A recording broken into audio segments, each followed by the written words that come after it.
Xin chào mừng các quý vị khán giả đang theo dõi chương trình DX Talks. DX Talks là nơi chia sẻ những câu chuyện và kinh nghiệm xoay quanh những câu chuyện về chuyển đổi số với rất nhiều chuyên gia lãnh đạo trong các lĩnh vực và ngành nghề khác nhau. Chương trình chúng tôi tổ chức được thực hiện bởi công ty FPT Digital, là công ty tư vấn chuyển đổi số của tập đoàn FPT, tập đoàn công nghệ thông tin hàng đầu Việt Nam. Và tôi là Vương Quân Ngọc, tôi là người dẫn chuyện đồng hành cùng chương trình DX Talks. Trong số DX Talks lần thứ 2 này của mình thì tôi rất vui mừng được chào đón các khách mời của chúng ta. Tôi xin trân trọng giới thiệu chị Nguyễn Thị Bích Hồng, là tổng giám đốc của công ty HR2B. Xin trân trọng giới thiệu anh Nguyễn Tuấn Minh, hiện nay đang là giám đốc nhân sự tại công ty FPT Software. Xin trân trọng giới thiệu anh Lê Hồng Cường, là phó tổng giám đốc của công ty FPT Digital. Thưa quý vị, trong tập này thì tôi cùng các quý vị sẽ cùng nhau trao đổi thảo luận với một trong những yếu tố có thể nói là làm nên cái thắng bại của các cái quá trình triển khai nói chung, không chỉ là các hệ thống công nghệ thông tin mà đặc biệt là trong quá trình về chuyển đổi số, nó chính là yếu tố về con người. Về chuyển đổi số, rõ ràng đây là một xu hướng tất yếu với các doanh nghiệp Việt Nam rồi. Tuy nhiên, chuyển đổi số rõ ràng không chỉ ứng dụng ở cái phần công nghệ, mà ai sẽ là người thực hiện đó, thực hiện như thế nào và thực hiện cho ai thì chúng ta cũng cần phải xem. Và những cái đặc biệt là chúng ta sẽ xem là các doanh nghiệp thực hiện với yếu tố là làm thế nào để nó tạo ra một quá trình đổi mới. Và cái đổi mới nó rất là ít ý nghĩa nếu như chúng ta không đem sử dụng nó. Mặc dù chuyển đổi số đang diễn ra rất là nhiều, nhưng mà chúng ta cũng biết là cái quy mô chuyển đổi số này nó đang tạo ra cho chúng ta thuận lợi, nhưng mà để thực hiện được đó thì rất nhiều doanh nghiệp đã gặp khó khăn. Một vài con số thống kê không chính thức nói rằng khoảng 70% hoặc là thậm chí còn cao hơn thực hiện chuyển đổi số đã thất bại. Và một trong những yếu tố thất bại đóng góp lớn nhất nó lại nằm khoảng độ hơn 40% là từ yếu tố văn hóa số và yếu tố con người. Vậy thực tiễn thì chúng ta sẽ đến ngay với một câu chuyện của công ty đang có cái tốc độ tăng trưởng nóng nhất về nhân sự, đặc biệt là nhân sự trong cái lĩnh vực về công nghệ thông tin là công ty FPT Software. Là một trong những công ty hàng đầu về việc cung cấp nhân lực hiện nay cho rất nhiều các tập đoàn lớn trên thế giới, các tập đoàn thuộc Forbes 500, các công ty, thậm chí là các công ty về công nghệ thông tin. Thì anh Minh có thể cho chúng tôi biết về cái nguồn nhân lực số hiện nay tại FPT Software thế nào, và cũng như là cái kinh nghiệm của anh yêu cầu về nhân lực số nói chung tại thế giới như thế nào? Xin mời anh. Vâng, xin chào tất cả các bạn. Tôi thì đến từ công ty phần mềm FPT Software. Chúng tôi hiện tại thì đang có hơn 27.000 các bạn lập trình viên, các bạn kỹ sư làm việc không chỉ ở Việt Nam mà trên toàn cầu, và chúng tôi hàng ngày đang cung cấp cái dịch vụ chuyển đổi số, cung cấp dịch vụ IT service, cung cấp các dịch vụ BPO cho hàng ngàn khách hàng ở trên thế giới. Và rất có thể là trong cái cuộc sống hàng ngày là các bạn cũng đã bắt gặp những sản phẩm mà có cái đôi tay của trí óc của con người FPT, con người Việt Nam ở trong đó. Thì đúng như là anh Ngọc vừa mới nói, thì cái nhu cầu về nguồn lực, đặc biệt là nguồn lực IT trong cái thời gian như thế này là cực kỳ nóng. Kể cả dù là trước Covid, trong Covid hay sau Covid, thì gần như là chúng tôi có một cảm giác là cái ngành IT nó không hề bị ảnh hưởng một chút nào, mà có khi là Covid là càng đánh thì IT lại càng mạnh. Hiện tại thì mỗi năm là chúng tôi đang phải tuyển đến hơn 10.000 bạn nhân viên mới, bao gồm kể cả các bạn sinh viên mới ra trường, và bao gồm các bạn chuyên gia, các bạn có kinh nghiệm, và thậm chí là có rất nhiều các bạn nhân viên FPT Software hiện tại là người nước ngoài. Thì cái nhu cầu về nguồn lực của chúng tôi là rất là đa dạng, và càng ngày là nó càng trở nên nóng hơn bao giờ hết. Nó đến từ những cái, chắc chắn rồi, là những cái skill liên quan đến chuyển đổi số, đến DX, bao gồm các skill về nguồn lực liên quan đến cloud, về data, AI, DevOps. Ngoài ra thì các cái kỹ năng về skill commodity ngày xưa các bạn Java.net thì bây giờ là nó có một cái xu hướng chuyển dịch, các bạn chuyển hết sang làm full stack, và chúng tôi cũng sẽ rất cần những con người như vậy. Và bên cạnh các cái bạn mà kỹ sư tài năng của Việt Nam ra thì chúng tôi rất cần các cái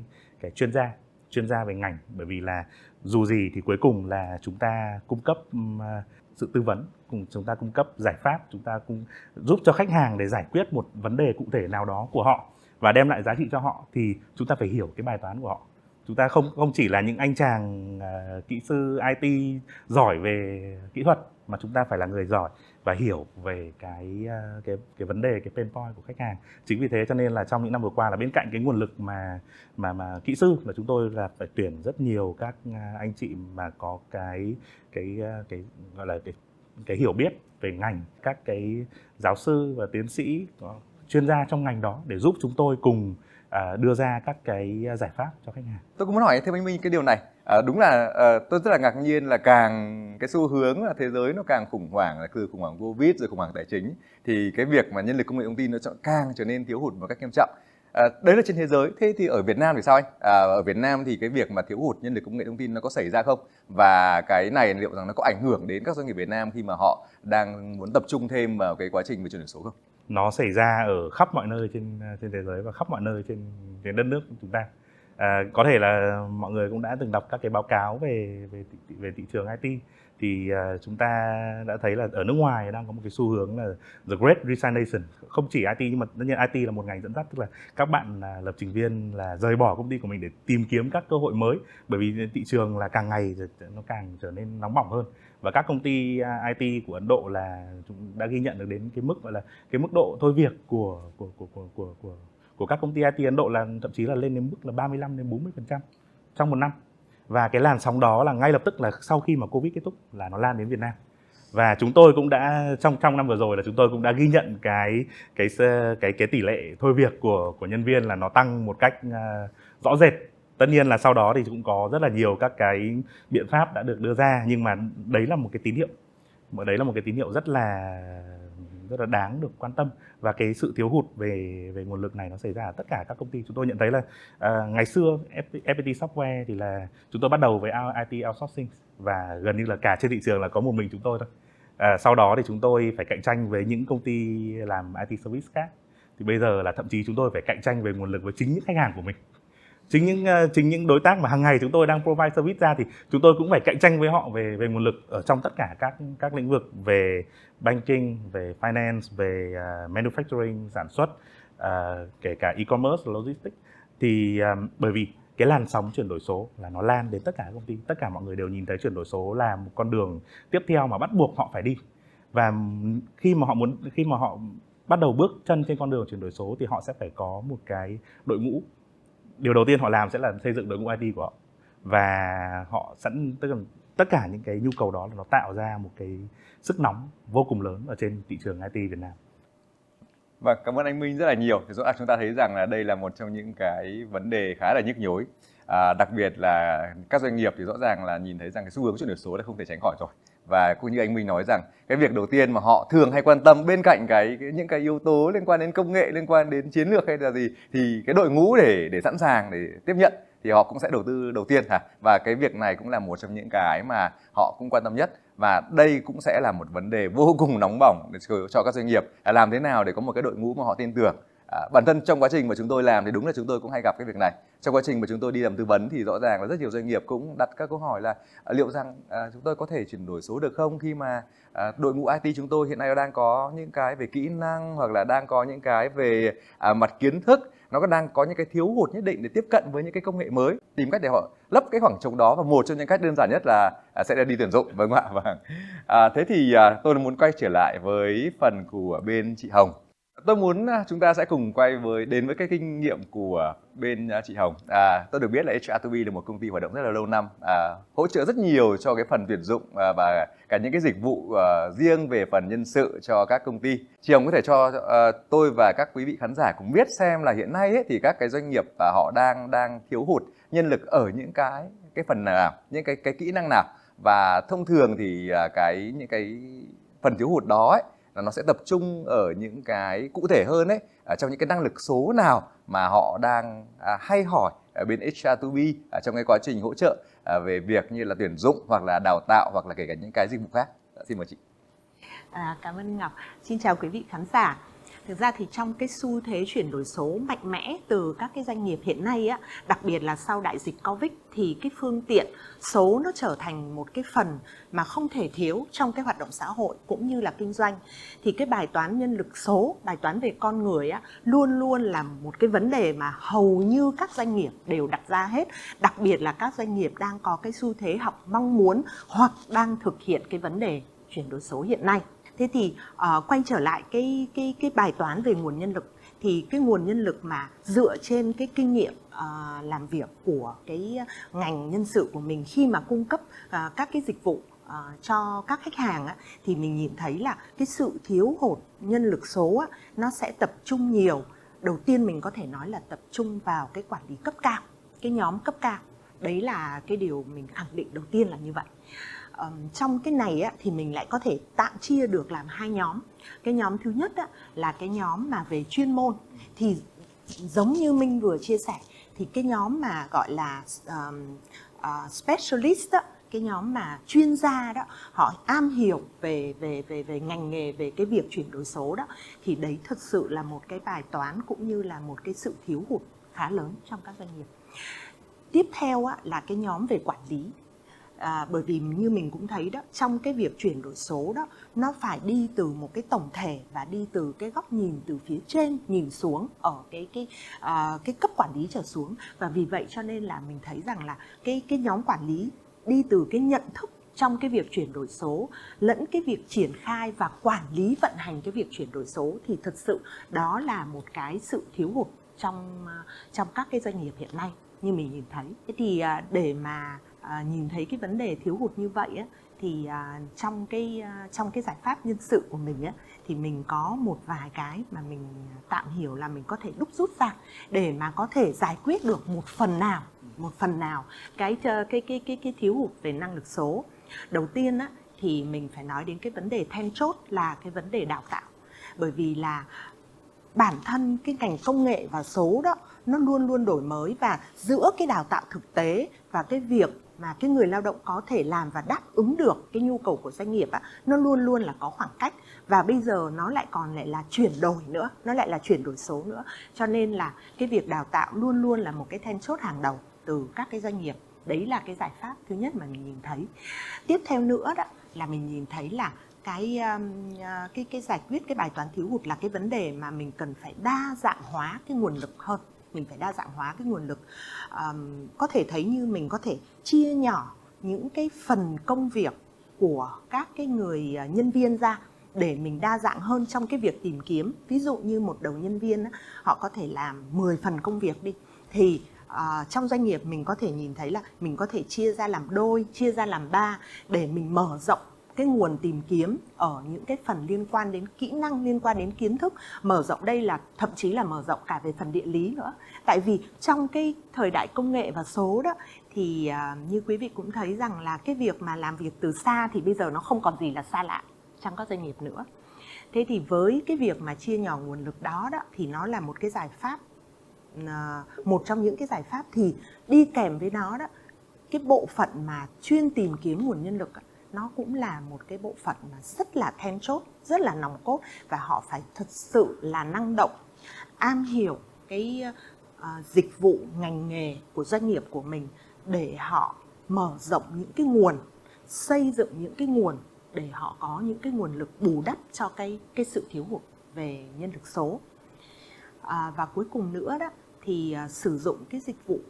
cung cấp tuyển dụng, cung cấp nguồn lực từ những cái nhà cung cấp chuyên nghiệp cũng là một cái mà mình thấy là một cái giải pháp, đặc biệt là cho hỗ trợ cho cái nhân lực cấp cao. Bởi vì là đương nhiên thì các công ty mà chuyên gia cung cấp cái dịch vụ về tuyển dụng, cung cấp cái nguồn lực thì họ có những cái chuyên môn cao hơn, họ làm thường xuyên hơn, và đặc biệt là họ có những cái nguồn rộng để mà họ có thể cung cấp cái nguồn lực cho các doanh nghiệp. Rất cảm ơn chị Hồng. Thì như câu chuyện của chị Hồng vừa chia sẻ, thì cái việc thiếu hụt nguồn nhân lực đây là một trong bài toán không phải là để dễ dàng. Và chúng ta thấy rằng là càng đặc biệt là với cái khối nhân sự cấp cao, đặc biệt là cấp cao thì rất là khó để giải được cái việc này. Tuy nhiên thì chúng ta cũng sẽ có một vài cái biện pháp như chị Hồng vừa mới chia sẻ, như là chúng ta đặc biệt là sử dụng đào tạo. Đặc biệt số 2 nữa là nó cũng gắn với chuyển đổi số luôn, là cái việc thu hẹp những cái khoảng cách để chúng ta có thể tận dụng được những cái nhân lực ở những cái nguồn lực, và nó không nhất thiết là nó cứ phải đi theo những cái cách thực hiện phối hợp và làm việc cũ. Thì nó cũng sẽ giúp cho chúng ta trong cái việc mà dễ dàng hơn để bù đắp những cái sự thiếu hụt này.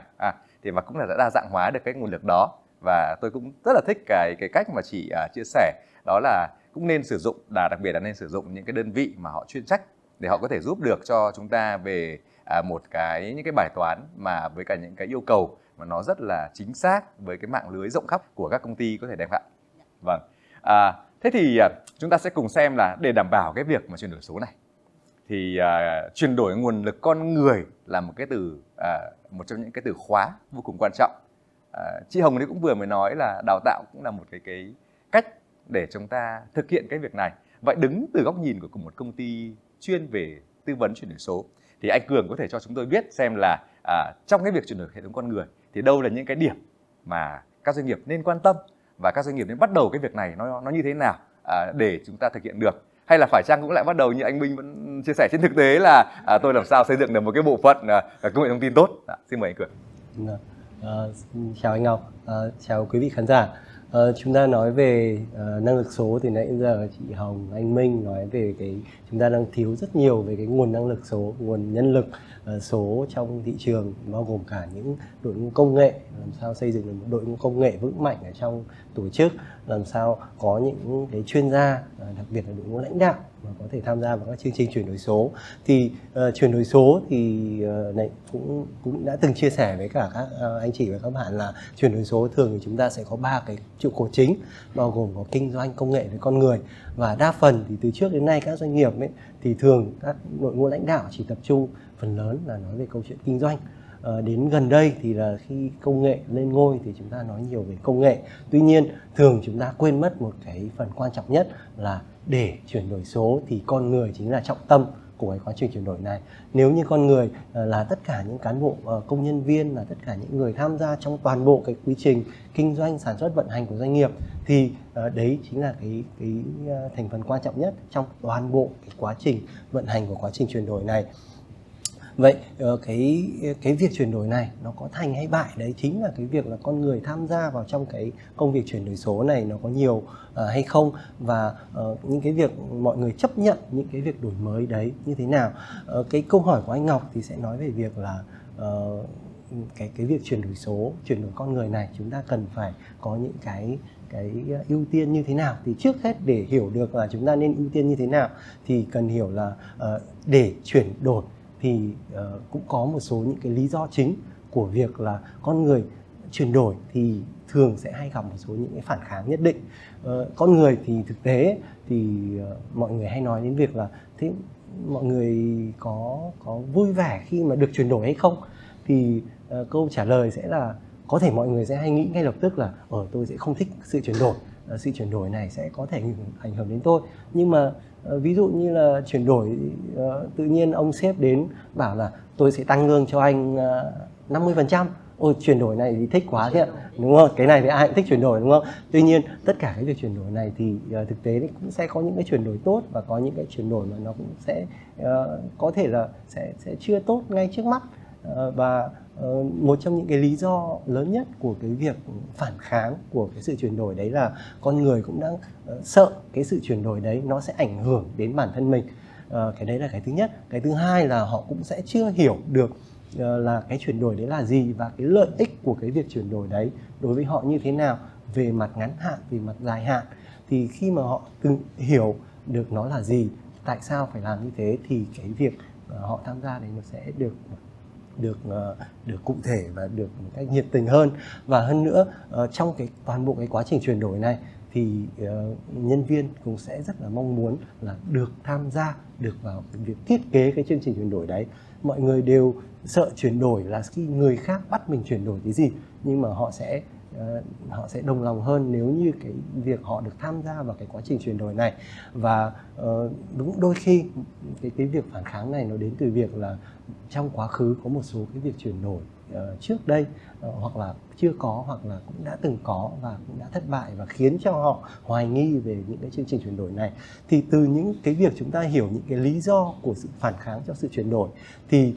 những cái yếu tố mà chúng ta cần quan tâm trong việc làm chuyển đổi con người, thì yếu tố đầu tiên rất là đồng tình với ý kiến của chị Hồng lúc nãy, là đầu tiên là chúng ta phải có những chương trình đào tạo. Tức là bản thân trong chúng tôi khi mà làm những cái chương trình đào tạo, chúng ta có thể không cần những cái đào tạo rất là dài hạn, nhưng mà những cái đào tạo rất là ngắn hạn để mọi người cùng hiểu được cái chương trình đấy, cùng hiểu một cái cách tổng quan để hiểu nó là cái gì, hiểu cái lợi ích của cái chương trình chuyển đổi đấy. Thì từ đấy cái việc phản kháng nó sẽ bớt đi rất là nhiều. Và cái việc thứ hai là đào tạo, đôi khi chúng ta không thể nào đào tạo hết tất cả mọi người và rất là nhiều thời gian. Thì cái việc thứ hai là chúng ta cần quan tâm đến việc truyền thông. Tức là chúng ta cần cái việc truyền thông đấy, có thể là ngày hôm nay chúng ta không nhìn thấy thông tin đấy, nhưng mà ngày mai sẽ nhìn thấy cái việc truyền thông đấy như kiểu là nước suối ấy. Thế là cần cái thông tin nó sẽ róc rách liên tục để mọi người luôn luôn được thấm nhuần có cái sự thay đổi đấy nó diễn ra ở trong tổ chức của mình. Và thêm nữa là trong cái quá trình chuyển đổi đấy thì cũng cần phải có những cái tổ chức chuyên biệt. Đấy, như anh Minh lúc nãy cũng nói thì cũng cần, các doanh nghiệp cũng cần có những đội ngũ chuyên biệt cho cái việc là xây dựng một cái tổ chức chuyển đổi số. Cái đội ngũ đấy sẽ là cái đội ngũ nòng cốt để đi quanh làm cái việc chuyển đổi và xây dựng những cái chương trình chuyển đổi đấy một cách hiệu quả. Và hơn hết, tổng thể trong cả chương trình thì cũng sẽ phải có một cái cơ chế để giúp cho cái việc quản trị cái sự thay đổi. Bởi vì hơn hết thì cái quá trình chuyển đổi số và trong đấy có quá trình chuyển đổi con người, thì mọi người cũng sẽ phải có những cái chương trình chuyển đổi. Và từ đấy có thể kết hợp tất cả những cái mục tiêu mà tôi vừa chia sẻ, thì doanh nghiệp có thể xây dựng được một cái văn hóa số vững mạnh, giúp cho việc triển khai cái chương trình chuyển đổi số một cách thành công. Vâng, rất cảm ơn phần chia sẻ của anh Cường, và câu chuyện của anh Cường thật là thú vị. Rõ ràng là cán lãnh đạo thì chúng ta hay quan tâm nhiều đến kinh doanh trong 3 yếu tố, đúng không ạ? Một mặt thứ hai nữa là gắn với cả chuyển đổi số nhất thì lại hay quan tâm đến công nghệ, nhưng mà mọi người thường hay quên mất cái yếu tố con người. Và anh cũng chỉ rất là rõ là cái sự chuyển đổi này, nói chung là khi mà làm chuyển đổi thì với văn hóa, với văn chung, cái việc mà đến từ những cái nỗi sợ mà sợ mơ hồ, có thể là do trước đây những cái thất bại, hoặc cái điểm nào đó người ta thấy rằng là nó có thể tạo ra những cái nguy cơ đó mà người ta không biết, và không biết nó dần nó sẽ hình thành cái việc chống lại một cái văn hóa mới. Và yếu tố cũng như anh vừa mới chia sẻ liên quan đến những cái đặc điểm như là đào tạo, như là truyền thông, và đặc biệt là làm dày lên cái đội ngũ, cái đội trực tiếp trong cái ban chuyển đổi số của mình, sẽ giúp doanh nghiệp có thể bước đầu hình thành được một cái cơ chế và tiến hành cho chuyển đổi số, và đặc biệt là xây dựng được cái văn hóa số. Thế thì chúng ta vừa mới bàn với nhau về một cái là cái nguồn nhân lực số. Thế thì làm thế nào để chúng ta có thể xem là những cái vấn đề tiếp theo của nó trong quá trình mà nếu chúng ta giả sử chúng ta có nguồn nhân lực số rồi, thì làm thế nào có thể giải quyết được những cái bài toán về văn hóa số, hay là những cái bài toán về những cái kỹ năng. Vậy thì chúng ta sẽ quay trở lại với cả FPT Software. Hiện nay thì FPT Software cái sức tăng trưởng về sức tăng trưởng về nguồn lực là vô cùng to lớn, và tôi cũng được biết là FPT Software thì đã có rất nhiều chương trình cả về chuyện đào tạo, cả về những cái chương trình truyền thông. Nhưng mà tôi muốn hỏi xem là cái cách thức hiện nay cái vấn đề mà đối mặt lớn nhất mà các anh vẫn đang gặp phải trong những cái quá trình thực thi, những cái quá trình kể cả về đào tạo, truyền thông, như là về những cái kỹ năng cho các cái nguồn lực số, đặc biệt là những cái nguồn lực mà nó đang rất là gọi là hot, những cái nguồn cây đang rất là cần thiết và thiếu hụt trên thị trường, thì làm thế nào để FPT Software có thể triển khai, và anh có thể chia sẻ những cái bài học cả thành công và cả thất bại. Vâng, cảm ơn anh. Thực ra là FPT Software có một cái sự may mắn, tức là nó ngược lại cái anh Ngọc vừa nói, tức là thường là các vị lãnh đạo là quan tâm đến kinh doanh, công nghệ và con người. Thì thực ra FPT Software có một cái rất may mắn, thực ra ngay từ kể cả tập đoàn FPT cũng vậy thôi. Tức là các anh chị ngay từ ban đầu đã ý thức được con người là yếu tố quan trọng nhất. Và đặc biệt là đối với FPT Software của chúng tôi thì con người nó như là dòng máu vậy. Thì làm sao để mà, bởi vì là nếu như không có các bạn lập trình viên, không có các bạn chuyên gia làm việc cho khách hàng, thì chúng tôi sẽ không thể cung cấp được cái dịch vụ cho họ. Chính vì thế nên làm sao để mà giữ cho cái dòng máu của mình nó luôn luôn được tươi mới, luôn luôn được đủ máu. Và nó là thực ra nó là một cái sự kết hợp của rất nhiều các biện pháp khác nhau. Nhưng mà nếu mà tựu chung lại thì xét về mặt chiến lược thì nó có 4 yếu tố chính. Trong đó thì 3 yếu tố là của FPT Software. Có thể là tôi sẽ chia sẻ các cái câu chuyện, nhưng mà mỗi công ty sẽ phải tìm ra được lời giải của mình, và có một cái yếu tố cuối cùng rất quan trọng, thì cái này là tôi tin là công ty nào cũng sẽ có cách để triển khai. Thì thực ra về mặt nhân lực thì chúng ta đang đứng trước một cái tức là cái nguồn lực về IT. Chúng tôi hoạt động trong một cái bối cảnh là nguồn lực IT nó có một số cái sự chuyển dịch rất là quan trọng, chuyển dịch về công nghệ. Các bạn không muốn theo các công nghệ mà nó đã legacy, nó đã quá cũ, các bạn có những cái xu hướng về cloud, về AI, về data,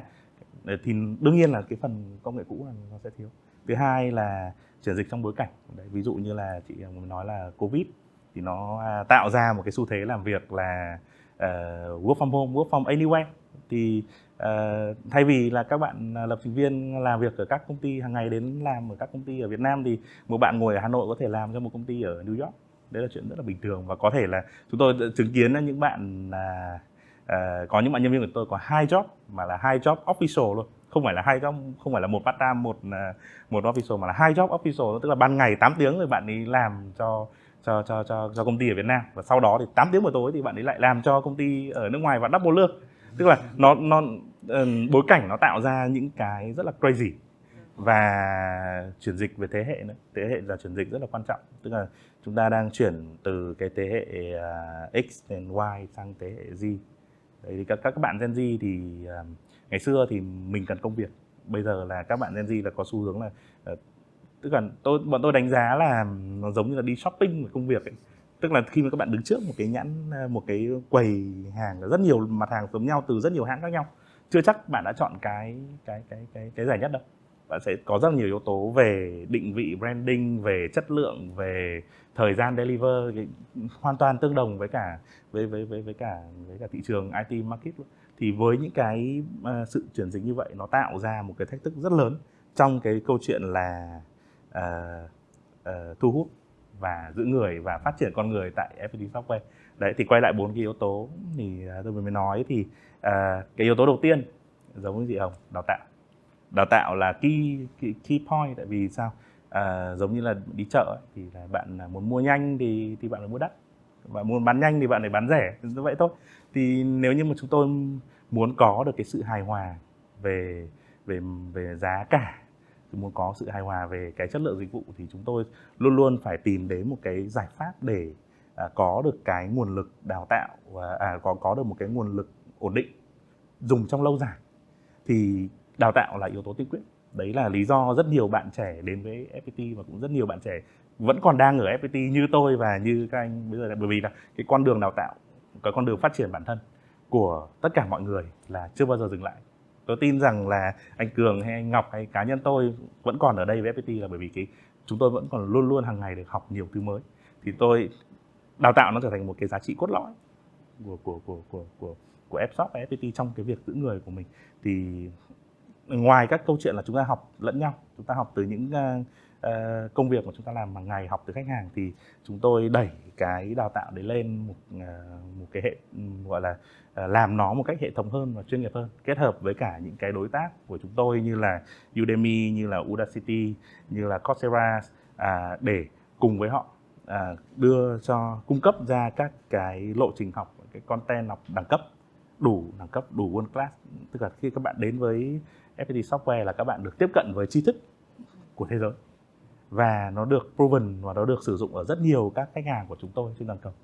Thứ hai là cái giá trị thứ hai là thành công trên toàn cầu. Chúng tôi có một cái thế mạnh là chúng tôi đã có văn phòng trên rất nhiều nước khác nhau rồi, hơn 50 văn phòng trên hơn 30 nước. Thì cái cơ hội mà làm việc gọi là outside Việt Nam thì đấy sẽ là một cái trải nghiệm mà vô cùng quan trọng và vô cùng quý giá đối với các bạn trẻ. Ngày xưa chúng ta hay cho con đi du học, có thể là có nhà có điều kiện thì cho con đi du học, nhưng mà nhà không có điều kiện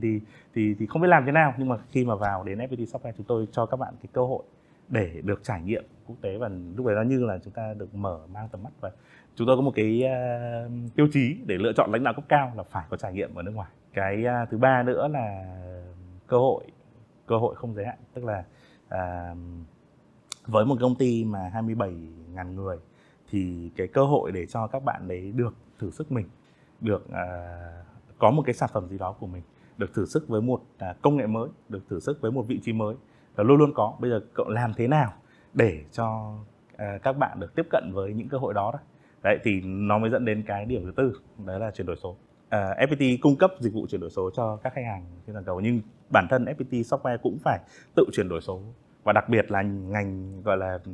khối nhân sự của FPT Software phải chuyển đổi số bên trong, bởi vì với một cái quy mô mà 27.000 người mà không chuyển đổi số thì chắc chắn là chúng ta sẽ không thể nào cung cấp được những cái giá trị khác cho nhân viên của mình. Công ty nó quá lớn. Ngày xưa đơn vị có vài trăm người thì mình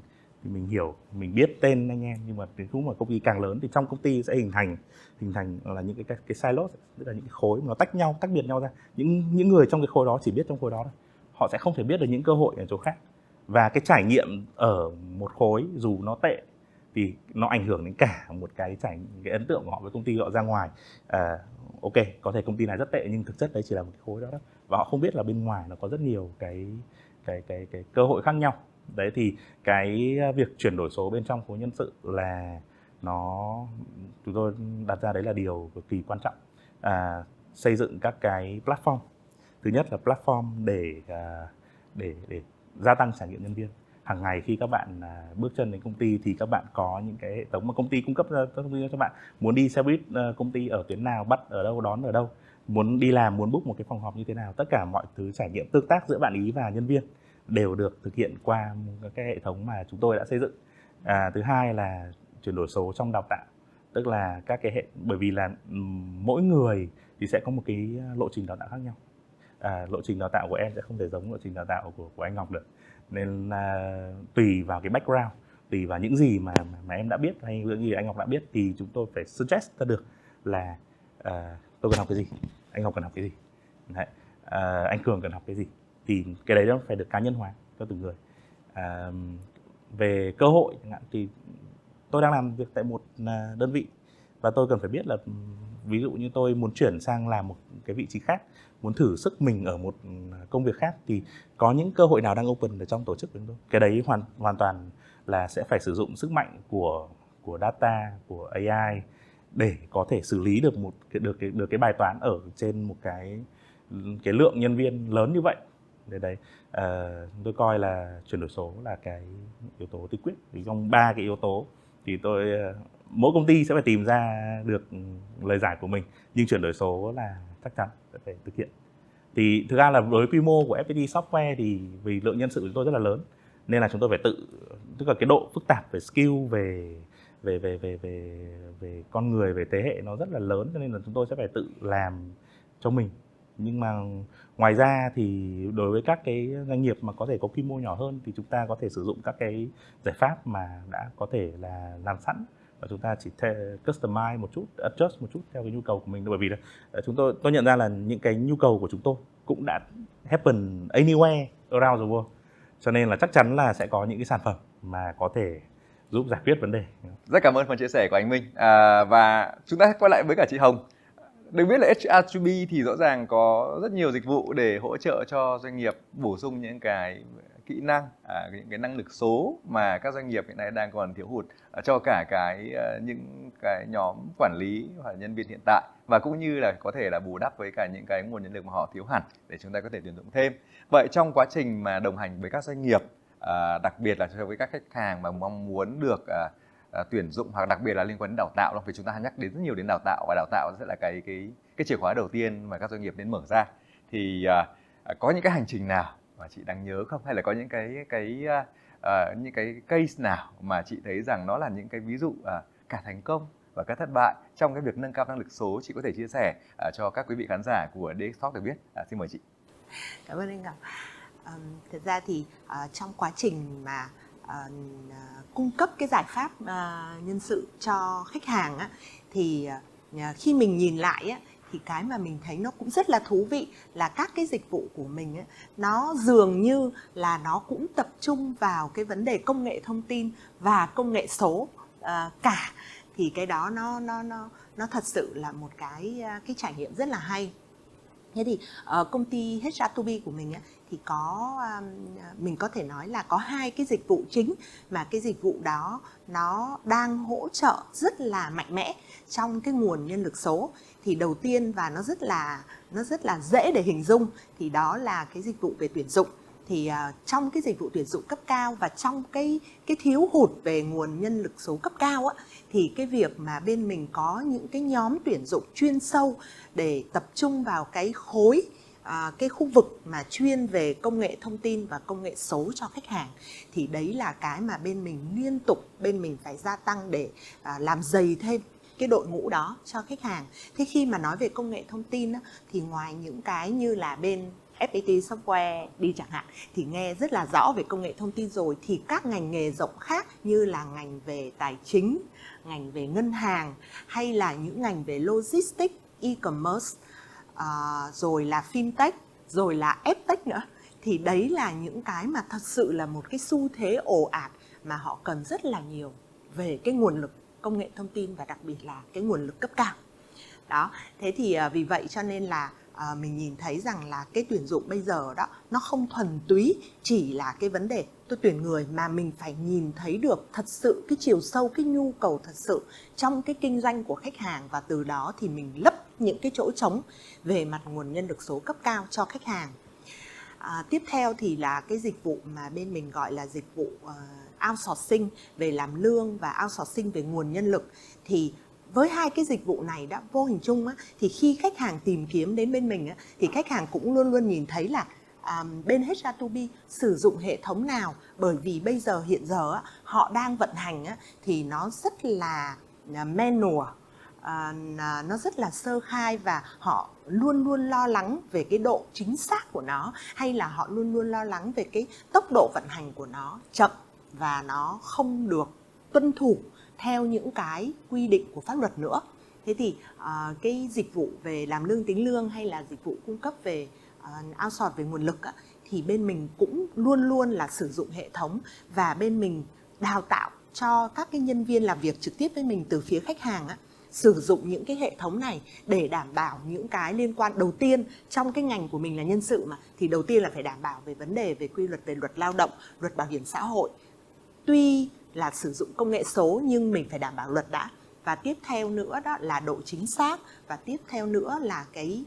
tốc độ nhanh để mà mình mang lại cái lợi ích khác biệt cho khách hàng. Thì đó cũng là những cái mà dịch vụ bên mình mang lại trong cái việc mà bên mình hỗ trợ cũng như là đóng góp vào cái giải pháp về công nghệ số cho các doanh nghiệp. Thế thì nói đến trải nghiệm thì mình cũng có một số những cái trải nghiệm mà mình làm thực sự là nó cũng rất là thú vị đối với khách hàng. Mình đưa ra một cái ví dụ là bên mình đã có cái dự án thực hiện được 1 năm trong cái vấn đề mà triển khai cái việc ký hợp đồng lao động số. Thì khi mà bên mình bắt đầu khởi động cái này đó thì thật sự nó là một cái thử thách, bởi vì là bên mình làm việc với lại các khách hàng và outsource cái nguồn lực mà, cho nên là cái số lượng đấy nó đông, nhưng mà cái nguồn nhân viên outsource đó thì họ lại nằm ở rải rác ở tất cả các khách hàng, ở tất cả các địa lý ở nước Việt Nam. Và vì vậy cho nên đương nhiên là đứng ở góc độ xét về lợi ích thì mình thấy là cái lợi ích đấy nó rất là cao rồi, nhưng làm sao để mà từ khách hàng cũng như là người lao động nhận thức được cái lợi ích của nó đó, thì bên mình phải tiến hành một cái lộ trình cũng khá là quy củ và nó tạm gọi là dài hơi. Nhưng điểm nhấn đầu tiên chính là cái thời điểm Covid. Khi mà cái đi lại nó thật sự là khó khăn, và thậm chí mình nói là cái vấn đề vận chuyển đi lại nó là một cái vấn đề mà hơi xa xỉ nữa ở cái thời điểm Covid, thì bên mình là một cái điểm quyết định, bên mình bắt buộc phải tiến hành cái dự án này. Thế bên mình lập tức là tiến hành, thì cái quá trình tiến hành thì bên mình phải lập ra một cái ban chuyên, bên mình gọi là ban dự án đấy. Rồi sau đó thì đầu tiên là phải tìm hiểu tất cả những cái khía cạnh liên quan đến luật,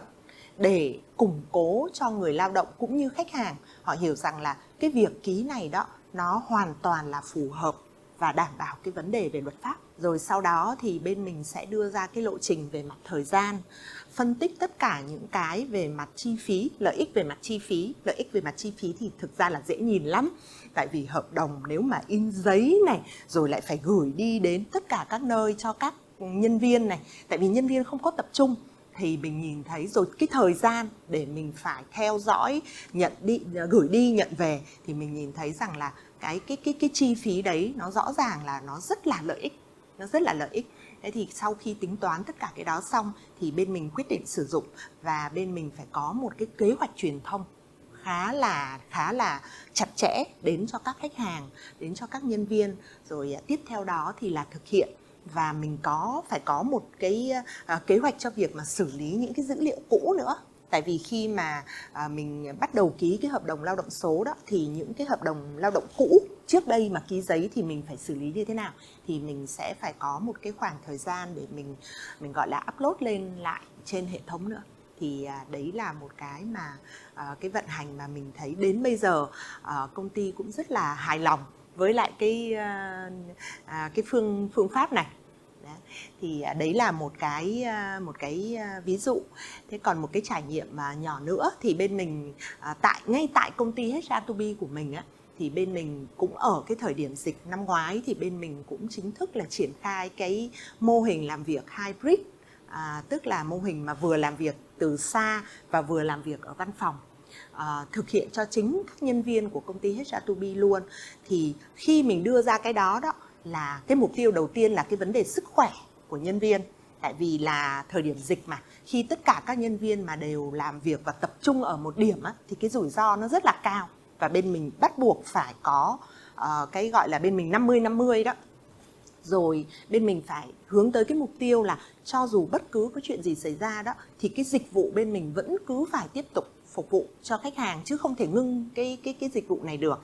Thế rồi tiếp đến là cái tiết kiệm chi phí. Và vì vậy cho nên cũng như các cái dự án khác thì bên mình lên kế hoạch này, rồi bên mình phải làm một cái kế hoạch truyền thông này, rồi bên mình phải tính toán đến những cái khả năng liên quan đến vận hành công việc này, liên quan đến quản lý nhân viên, liên quan đến quản lý công việc. Và hiện giờ thì bên mình đã và vẫn đang thực hiện cái kế hoạch này. Và các nhân viên thì hiện giờ thì mình nói vui là các bạn cũng rất là hài lòng với cái mô hình làm việc này. Và cũng thú vị lắm, liên quan đến cái thế hệ là các bạn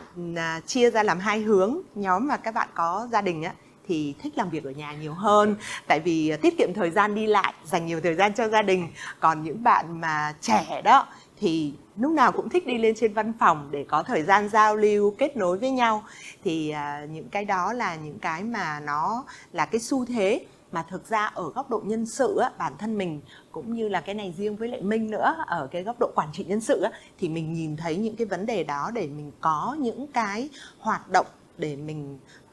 gọi là gắn kết nhân viên, rồi là mình có những cái hoạt động để mà nó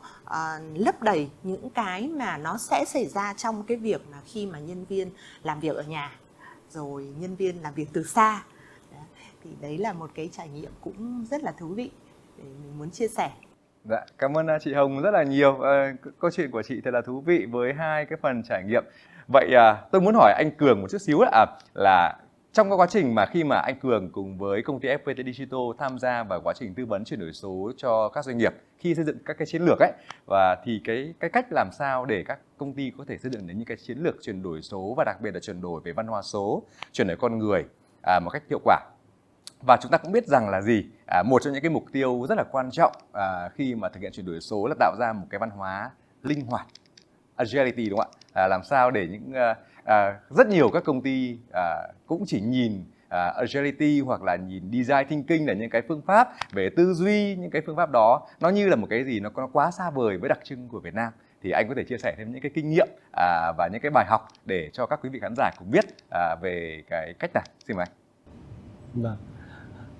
Thông thường thì khi trong các cái hành trình mà tư vấn về chuyển đổi số với cả các khách hàng của chúng tôi thì là chúng tôi luôn có một cái bản thiết kế về cái lộ trình về chuyển đổi số. Cái đấy là cái chúng ta vẫn thường nói tới, là cái lộ trình đấy chúng ta sẽ có các cái sáng kiến số, các cái ứng dụng số, ví dụ như chị Hồng cũng nói là chúng ta sẽ triển khai về hợp đồng điện tử, triển khai về chữ ký số. Thì bên cạnh những cái đấy thì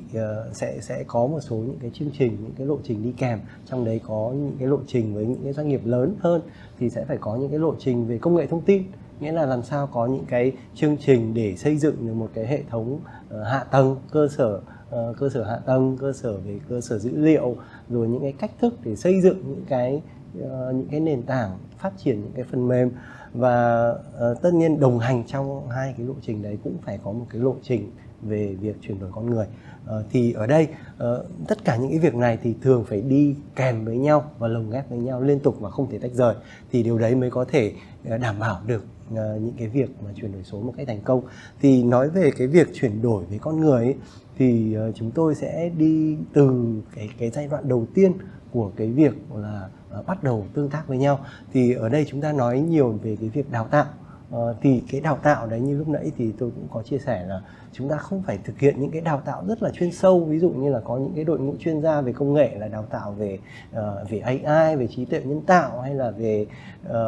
có thể là IoT, Internet vạn vật, hay là những cái công nghệ rất là cao siêu. Mọi người sẽ cần phải hiểu được là có những cái công nghệ cao siêu đấy, có những cái gọi là chuyên gia về mặt công nghệ sẽ làm cái việc đấy. Tuy nhiên là cái việc đào tạo đầu tiên là để mọi người cùng hiểu rồi là trên cái việc chuyển đổi số nó gồm có những cái việc gì. Thì thông thường thì những cái chương trình mà để đào tạo bắt đầu gọi là chúng tôi engage với cả một cái khách hàng thì sẽ thường khoảng 2 ngày thôi. Và trong 2 ngày đấy thì là cả cái đội ngũ lãnh đạo này và những cái đội ngũ quản lý cấp trung của khách hàng sẽ cùng ngồi, cùng trao đổi, cùng thảo luận, cùng làm workshop với chúng tôi để cùng hiểu với nhau là chuyển đổi số nó gồm là những cái việc gì, và cái vai trò của những cái người lãnh đạo, những cái đội ngũ quản lý đấy là sẽ phải làm gì trong cái chương trình chuyển đổi số. Và trong cái chương trình, những cái chương trình rất là ngắn như thế thì thường là thứ nhất là chúng tôi sẽ có những cái tương tác để đảm bảo mọi người sẽ thấy vui đã. Chuyển đổi số đầu tiên là nó phải vui đã. Tức là chuyển đổi số là chúng ta làm sao để cho mọi người đều hạnh phúc, đều vui vẻ với cái việc chuyển đổi số đấy, đều hiểu được cái việc chuyển đổi đấy. Và những cái buổi của chúng tôi sẽ hướng đến việc là để mọi người engage, để mọi người hiểu, và hơn hết là có thể sửa được một số những cái hiểu nhầm của khách hàng. Bởi vì trong cái quá trình mà tương tác với cả khách hàng có rất nhiều nhiều lãnh đạo cũng sẽ hiểu là ôi, chuyển đổi số là tôi giao cái việc chuyển đổi số đấy cho ông công nghệ thông tin, thế là tôi cứ thế tôi đút tay vào túi quần xong rồi tôi đợi nó chạy, nhưng mà cái việc đấy nó sẽ không xảy ra. Thì những cái việc như thế là trong cái quá trình làm đào tạo rất là ban đầu, sơ khai, thì là chúng tôi cũng sẽ chia sẻ để có được một cái tiếng nói chung của tất cả mọi người. Và đồng hành những cái việc đấy thì chúng tôi cũng sẽ tư vấn để có thể xây dựng được một cái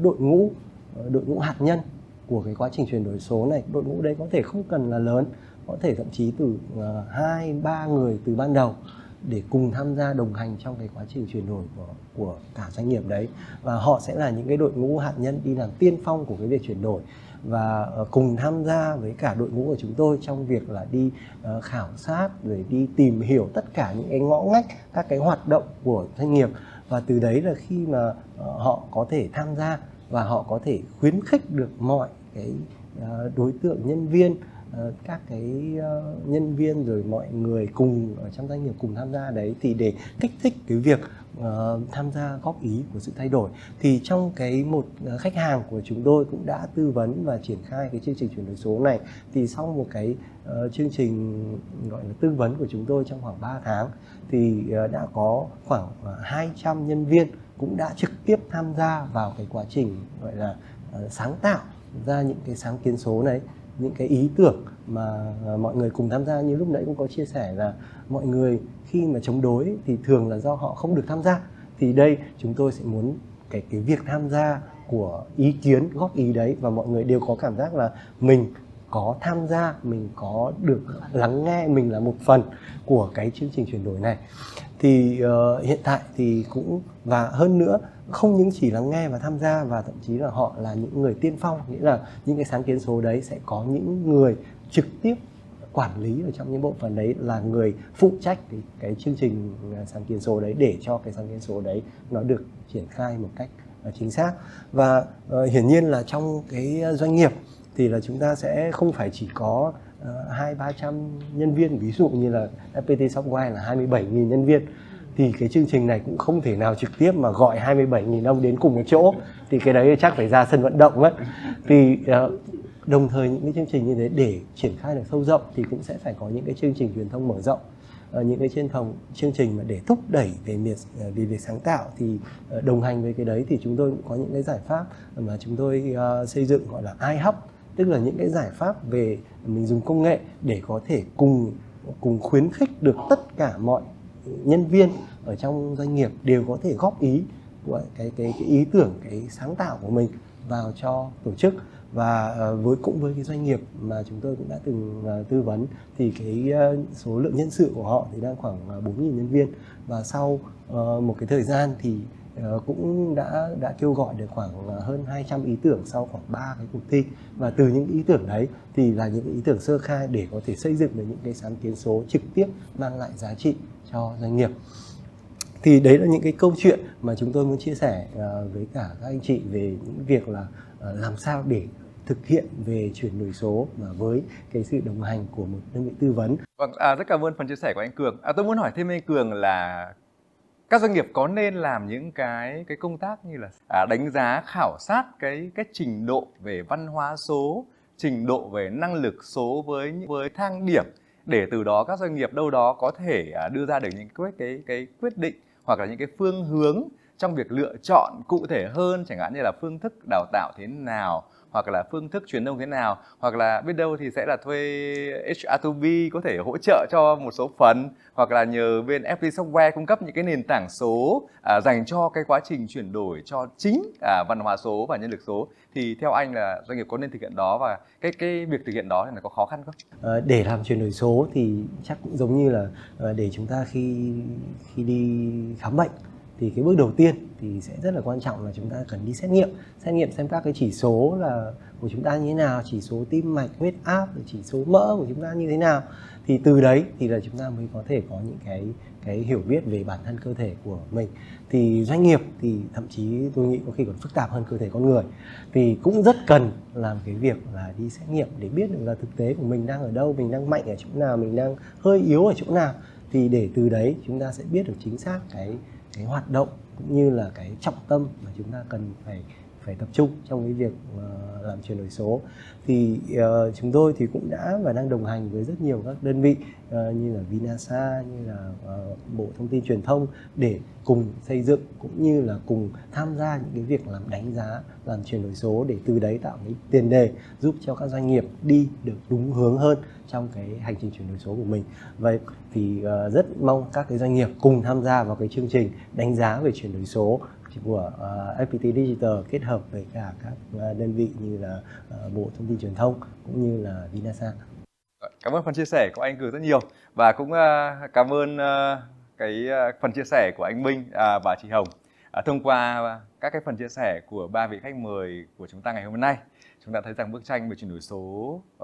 hiện nay, đặc biệt văn hóa số cho các doanh nghiệp Việt Nam, nó thực sự là những cái khó khăn. Nhưng khó khăn này không có lời giải. Rõ ràng ở đây là mặc dù trong cái sự thiếu hụt nói chung của các doanh nghiệp về nguồn lực số, chúng ta vẫn có những cái cách để chúng ta thực hiện và chúng ta có thể tiến hành hiện thực hóa cái quá trình về chuyển đổi số của mình. Đặc biệt với những người khi xây dựng và triển khai lộ trình chuyển đổi số thì nên lựa chọn những cái cách phù hợp hơn để có thể tiếp cận với các nguồn nhân lực số, đặc biệt là các cái nguồn nhân lực cấp cao qua những cái phương thức mà cả ba vị khách mời vừa chia sẻ với chúng ta hiện nay. Cũng như là chúng ta phải chú trọng hơn trong những công tác như là truyền thông, đào tạo và đặc biệt là sự đồng lòng cam kết để làm sao mà những cán bộ, công nhân viên, mỗi thành viên của doanh nghiệp sẽ chung tay trở thành những cái người làm chủ công nghệ tương lai trong chính doanh nghiệp của chúng ta. Một lần nữa tôi xin được cảm ơn chị Hồng, xin được cảm ơn anh Minh Cường đã tham gia vào chuyên mục DX Talks. Theo dõi thông tin và cập nhật các cái số tiếp theo của DX Talks, xin mời quý vị khán giả hãy truy cập vào trang web của FPT Digital. Xin trân trọng cảm ơn và hẹn gặp lại các quý vị khán giả trong các số DX Talks tiếp theo.